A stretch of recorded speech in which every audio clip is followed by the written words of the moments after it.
복잡하고 어려운 뉴스 제가 쉽게 풀어드리겠습니다. 문현진의 뉴스창 시간입니다.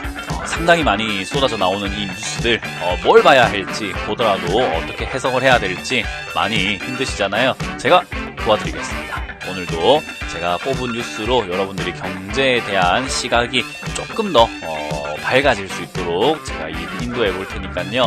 많이 따라와 주시고 도움이 된다면 좋아요와 구독 꼭 눌러주시면서 바로 출발해 보도록 하겠습니다.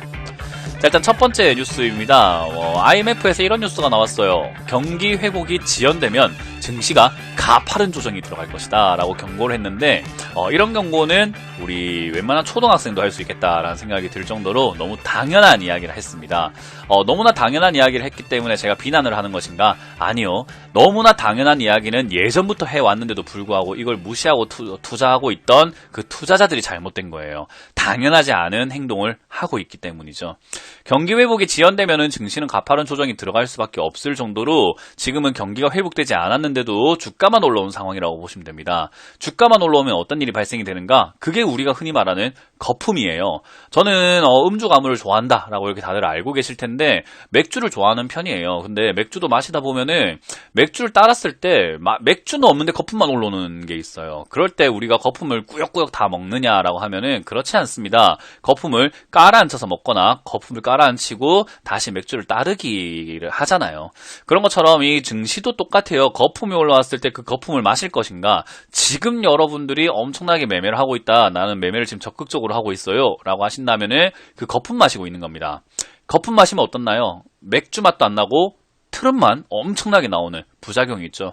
그런 것처럼 지금 상황에서는 이 경고가 굉장히 여러분들이 눈여겨봐야 되는 부분이고요. 경기 회복이 그럼 되고 있는가라고 한다면 안 되고 있잖아요. 그만큼 많은 경기 회복에 대한 지표들이 안 좋게 나오고 있는데도 불구하고 그래도 괜찮지 않을까? 경기 회복 되지 않을까라는 막연한 기대감으로 투자하고 있다면은 여러분들도 이 조정 올 수 있다라는 것을 조금 더 뼈저리게 좀 받아들여야 되는 건 아닌가라는 생각이 들고요.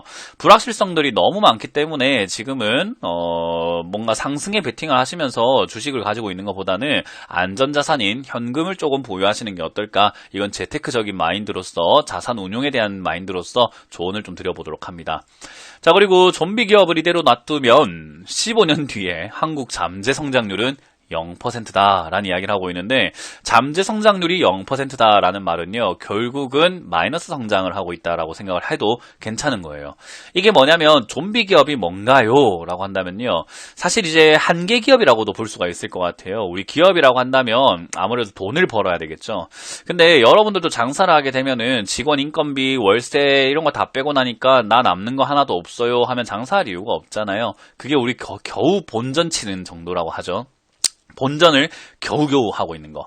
근데 이 본전을 넘어서 가지고요. 결국에는 내가 남는 게 하나도 없으니까 알바를 잘라야 되겠다.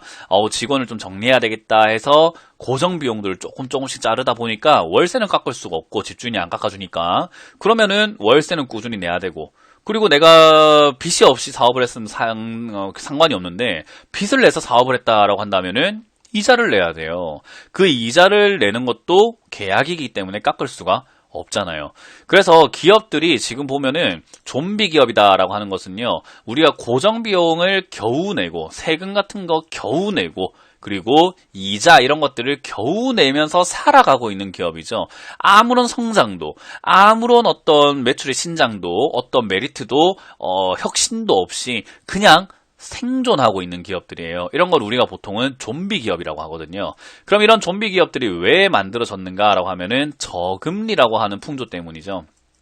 돈이 필요한데 돈을 고금리로 빌리게 되면 이자가 너무 세니까 영업이익을 많이 내야 되거든요. 근데 이자가 약하면 돈을 조금 벌어도 버텨진다는 거예요. 그래서 사실 좀비 기업뿐만 아니라 어떻게 보면은 좀비 서민들, 좀비 직장인들 그런 분들이 지금 너무 많아요. 대출해가지고 주식을 하는 분들, 기업도 대출해서 어떻게 살아가고 있는 분들 이런 분들이 지금 계속 많아지면 많아질수록 성장률에는 되게 안 좋습니다. 왜냐하면 가격 경쟁률을 서로 싸게 해가지고 조금 더 팔아먹으려고 그러다 보니까 아무래도 제품의 어떤 상태라던가 혁신이라던가 신제품 개발 이런 데 돈이 들어가는 게 아니다 보니까 어떻게든 돈 되는 것만 자꾸 이렇게 하려고 하고 서로 싸게 팔려고 하다 보니까 가격 경쟁력만 나빠지고 뭔가 성장을 할 수 있는 혁신이 없게 되는 거죠. 성장을 하려면 투자라는 게 일어나야 되는데 전부 다 살아가기 바쁘다 보니까 투자는 무슨 살자 일단은 그런 형태로 갈 수 있다는 겁니다. 그래서 이런 부분들이 계속 가게 되면은 역시나 성장률이 나빠진다라는 건데 사실 이건 한국만의 문제가 아니고 전 세계적으로 문제이기도 한데 사실 이제는 한국이 노동 생산성이 꼴찌 수준이기 때문에 아무래도 좀비 기업이 오래 지속이 되면 될수록 한국 사회에는 되게 안 좋다라는 이런 전망이 나오고 있는 것 같습니다. 역시 시장이 앞으로 긍정적이다라는 느낌보다는 부정적이다라는 느낌이 좀 많이 들고요. 그럼 좀비 기업을 없애려면 어떻게 해야 되나요? 라고 한다면은 금리가 올라가야 되는데 그러면 많은 기업들이 부도가 나기 시작합니다. 그것마저도 또 안 좋은 거죠. 그래서 그 저금리가 유지돼도 안 좋고 금리가 올라도 안 좋은 상황.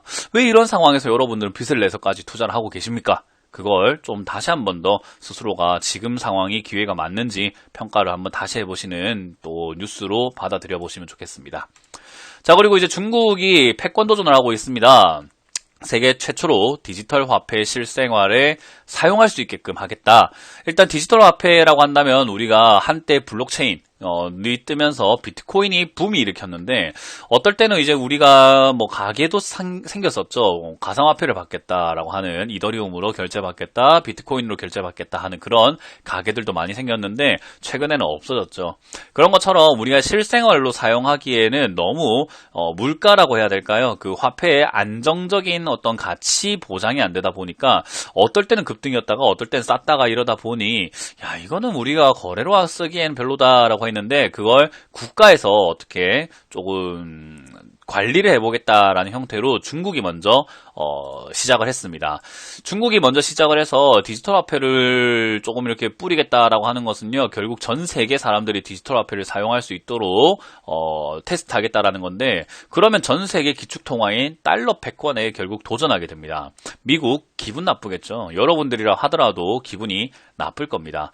그런 것처럼 이 미국과 중국과의 무역 전쟁은요, 사실 이런 달러 패권에서 조금 시작이 되었기 때문에 그런 패권 전쟁에 조금은 관심을 가져야 되지 않을까라고 생각이 들고요.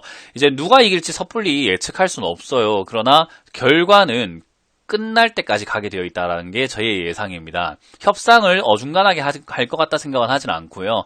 어떤 타협을 하려면 누군가가 물러서야 되는데 그 물러서기 전까지는 경제도 많이 힘들어질 거고 물러서기 전까지는 역시나 주변국들도 많이 괴로워지지 않을까 생각이 듭니다. 이런데도 빚내서 투자하실 겁니까? 저는 아니라고 보는데요. 그래서 중국도 지금은 이런 문제에 빠져 있다 생각하시면 되고요. 일본하고 이제 총리가 바뀌었으니까 뭔가 새로운 국면에 들어갈까 했는데 똑같죠. 예, 스가 총리가 결국은 한국 징용 문제 수용 조치 없으면은 정상회담 없다. 뭐 그런 이야기를 하고 있습니다. 뭐 놀랍지도 않습니다. 왜냐하면은 아무래도 예전에 아베 총리하고 똑같은 당에서 나온 사람이기 때문에 똑같은 맥락을 가지고 있다라고 생각하시면 돼요. 그러다 보니까 이 스가 총리도 결국은 한국에 대해서 강하게 이야기할 수밖에 없는 상황인 거고 우리나라와 일본과의 관계가 뭐 호전적으로 바뀔 것 같다는 생각이 들지 않습니다. 뭐 물론 이렇게 자립을 해서 우리가 뭐 국산화라고 하는 그런 부품 국산화, 모든 국산화 이런 걸 해가지고 한국 내에서 자국에서 다 생산을 하게 되면 정말 좋죠. 그러나 그렇게 되기까지의 충격과 손실은 어쩔 수가 없는 거거든요. 이런데도 빚을 내서 투자하실 겁니까? 다시 한번 생각해 보시는 게 어떨까요? 일본과의 관계가 좋아지려면 또는 일본과의 관계에서 우리가 자립을 해서 뭔가 경제 성장으로 일어나려면은 한번 좀 충격을 받고 난 다음에 올라갈 것 같은데 왜 지금 비쌀 때 그렇게 여러분들이 투자를 무리해서까지 하려고 하는지 저는 잘 모르겠습니다. 왜 제가 자꾸 이렇게 그렇게까지 빚을 내서 투자하나요? 라고 질문 드리냐면 이 뉴스 때문입니다. 은행 가계대출이 1,000조 원에 육박했다. 우리나라 이번에 슈퍼 예산이라고 해서 거의 500조라고 이야기 나왔었는데 한 해 예산의 2배에 가까운 부채가 이렇게 쌓여 있습니다. 그것도 증가세가 멈추지 않는다고 하죠. 최근에 이제 2030뿐만 아니라 40, 50, 60, 70, 80, 90까지 지금은 대출에 막 이어나가는 형태가 나오고 있는데, 대출에서 어디에 쓰나를 봤더니 거의 다 투자에 쓰시고 계신다라고 하죠. 그래서 이런 것들을 보면, 이게 과연 정말로 옳은 사회 현상인가? 물론, 제가 이렇게 사회 현상이 걱정이 된다고 해갖고 여러분들 말려봤자 얼마나 영향력이 있겠습니까? 저는 그렇게 큰 영향력을 가진 사람이 아니기 때문에 기껏해야 아주 소수 분들의 생각을 좀 바꿀 수 있을 뿐이겠지만, 이걸 그냥 우리가 가만히 지켜보고 있으면은 이 상황이 진짜 옳은 것인가 생각하게 되면 조금 저는 굉장히 무섭습니다. 이런 것들이 한 번에 터지게 되면은 어떤 일이 발생이 될지는 누가 보더라도 뻔한 일이거든요. 그래서 경제 위기는 항상 부채가 터질 때 나왔다라는 걸 생각해 보면 좋고, 부채가 터질 때 나왔다 전에 어떤 징조가 있었는가 하면은 부채가 이렇게 폭증하는 징조가 한 번씩 다 있었습니다. 경제 위기 전에는 부채가 항상 폭증을 했고, 그 부채가 터지면서 경제 위기가 왔다. 과연 코로나 위기 지난 3월 폭락이 그게 위기였을까요? 아니면 우리가 앞으로 걸어가야 할 이 길들이 앞으로 이제는 위기가 될까요? 저는 후자라고 생각을 합니다. 그래서 여러분들 혹시나 빚을 내서 투자하고 계신다면은 갚으세요. 제발 갚으세요. 어떻게 해서든지 갚으세요. 네, 제가 계속 강의도 해드리고 있기 때문에 그 점 기억하시면 좋겠습니다. 자, 이렇게 지금 긍정적인 뉴스보다는 좀 부정적인 뉴스들이 더 많이 보이는 시장입니다. 이런 시장에서 여러분들 투자하실 때 정말 조심하셔야 되는 시장이라는 것을 한 번 더 기억하셨으면 좋겠고요. 물론 와닿지 않는 분들도 있으실 거고, 어떤 분들은 또 와닿으실 텐데, 와닿는다면은 여러분들이 올바른 투자 전략을 짜시길 바라겠고요. 와닿지 않는다고 하더라도 그냥 이런 의견도 있다라는 것과, 그리고 좀 조심했으면 좋겠다라는 저의 진심을 조금 한 번 더 생각해 보시면서 내가 혹시나 지금 위험하게 하고 있는 건 아닌지 돌아보시는 시간도 가져보셨으면 좋겠습니다. 자, 이렇게 오늘 마쳐보도록 하겠습니다. 지금까지 뉴스창 시간의 문현진 멘토였습니다. 고맙습니다.